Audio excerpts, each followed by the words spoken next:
Trois remarques. La première par rapport aux interdits qu'a soulevé André. Eh bien, nous avons fait un colloque sur le thème des manuels scolaires qui est organisé à Mulhouse avec des professeurs d'université israéliens, des professeurs, Bernard Hader, etc. Sandrine Mansour devait venir. Ce colloque devait se passer à l'université de Haute-Alsace à Mulhouse.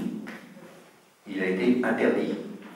Donc, l'université de Haute-Alsace à Mulhouse a interdit à des enseignants, professeurs d'histoire israéliens de l'université de Tel Aviv d'entrer dans les locaux de l'université. Bien plus, la mairie a fermé toutes les salles de Mulhouse à ce colloque. Heureusement, on a trouvé un maire un tout petit peu plus courageux qui nous a prêté une salle à Kingersheim. Ce colloque répondait très concrètement, et on l'a observé, à une demande très forte des enseignants.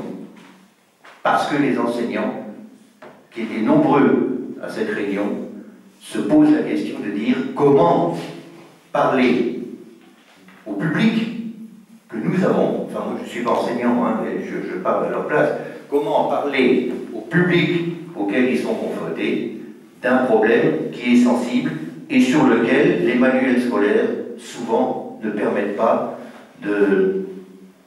d'avoir un discours balancé. Voilà. C'est un travail d'éducation à la citoyenneté et qui est très très important. La deuxième chose, c'est que ce colloque a été l'occasion d'une rencontre entre le professeur d'université, Ephraim Davidi, et Tamara Erdé, dont le film peut-être n'est pas interdit en Israël, mais en tout cas n'a pas été distribué. Et suite à cette rencontre, eh bien, Tamara Erdé a été invitée en Israël et il y a une tournée où ce film a été projeté à plusieurs milliers de personnes en Israël, ce qui était quand même quelque chose d'assez intéressant. Et puis, juste une remarque, ou plutôt une anecdote. Vous avez vu le rouquin qui a les boucles de la colonie d'Itamar. La colonie d'Itamar est une colonie de colons extrêmement extrémistes. Je ne sais pas si... Voilà. Le hasard a voulu que l'année dernière, j'étais allé au-dessus de Naplouse, sur la colline des Samaritains, et puis je regardais Naplouse depuis le balcon, là, et puis il y a un gars, rouquin, avec des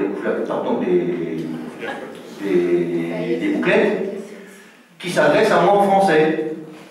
Alors je discute avec lui, et j'apprends que c'est un breton pur sucre, qui a, c'est prof, hein, qui est un breton pur sucre, qui a passé plusieurs années à Strasbourg. Probablement rentrait-il chez lui. Il m'a simplement fait la remarque, c'est un beau pays, il y a trop d'arabes. Je lui ai dit, je m'excuse, j'étais très grossier, je lui ai dit, du coup, pourquoi t'es pas resté en France?